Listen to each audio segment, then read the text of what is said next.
Ladies and gentlemen, welcome to our last episode of season 6. Wait, what? Yeah, man, it's our last episode of season 6. Why? And we'll be back. Excuse me, I just did a fat fucking dab and I can barely breathe. So I'm trying to muscle my way through this the best I can. Yep. You know, I probably need an inhaler right now because I just did a fat fucking dab and I'm gonna be high as fuck the rest of the show. There's one in here. There's one out there. That's the one I did it from. Can't believe I broke my old one, man. God damn it. For people at home who don't know, we party at Mondo's place where our studio is, and I had my dab bong, my dab rig sitting out on the couch, and I went to sit down and I knocked it over and I fucking broke it, and it was humiliating. I had to clean it up. His chancla did it. Yeah. So, we're going to start off with, that's our intro, by the way. We're going to start off with what's called the AEW report. So, let me get to that right now. Alright, so if you don't know, AEW is an alternative product to WWE, NXT, etc. It's got some of the top stars from the independent scene and from the Japanese companies, including their heavyweight champion, who's Kenny Omega, the Young Bucks, who've been on the independent scene in Japan for a long time. Chris Jericho is there. Edge is there. Mondo, you agree? It's definitely a better product than like Raw. Oh yeah. It's yes, it's a very good product, and it's very entertaining. There's not a lot of lag in the action. Right. And they don't overdo the build-ups. Right, and they're really inclusive. Like, you don't have to be, like, a certain body shape to be there. Like, opposed to WWE where WWE used to want really, really big guys. But that's toned down since, like, guys like Daniel Bryan became the WWE World Champion at the same size as I am. I've been at cards with Bryan Danielson, and we're the same size, and he was able to become the World Heavyweight Champion. Yeah, he was. In WWE, so... Saying that, that's what happens when good indie guys have their up and comings, man. There you go. Anyway, so let me get back on subject here. So the AEW report, the first match was Penta and Eddie Kingston versus the Young Bucks. What a match! I'll tell you right from the start, what an opener it was, Mondo. It was unusual to see these two tag up. Usually, Kingston's with Moxley and Penta is with Ray. I can't remember Ray's name, but anyway.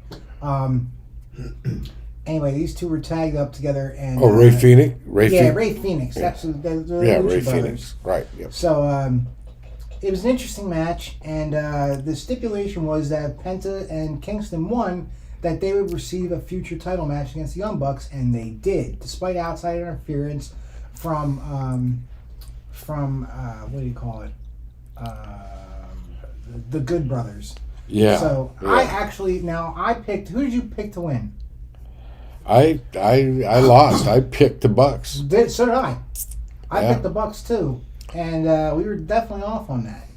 So the next match they had was Jungle Boy Jack Evans, or Jungle Boy Jack Perry against Jack Evans.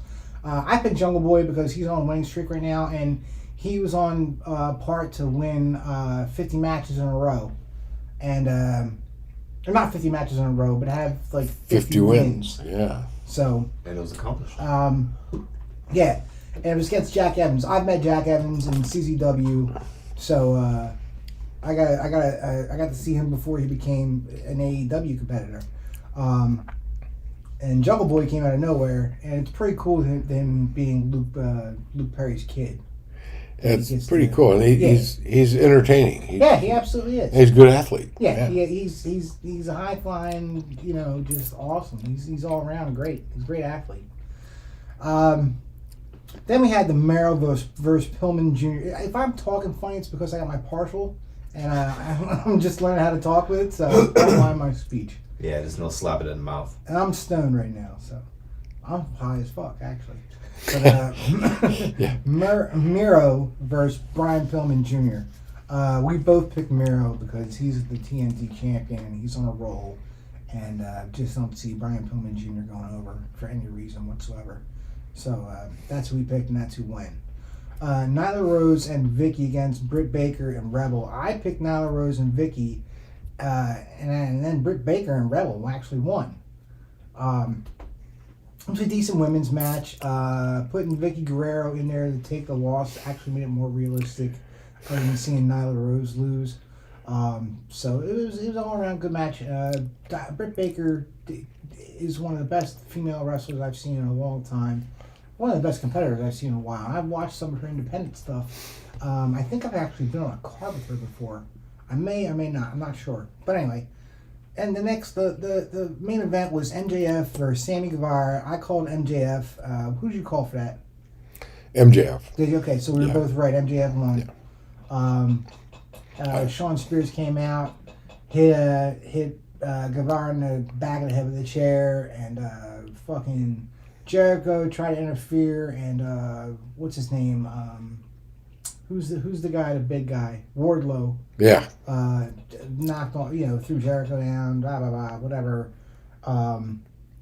It's just how the storyline's going. That's how I figured out, because it's not the blow off match yet, because you're just having matches that are going to end up they're going to lead to something bigger. Yep. That's how the storyline goes. So, And that was a great match. Yeah, Huge absolutely. matches. There'll be wins and losses on both sides, but eventually there'll be this big blow off match again, and that'll be it. That'll be the end of it.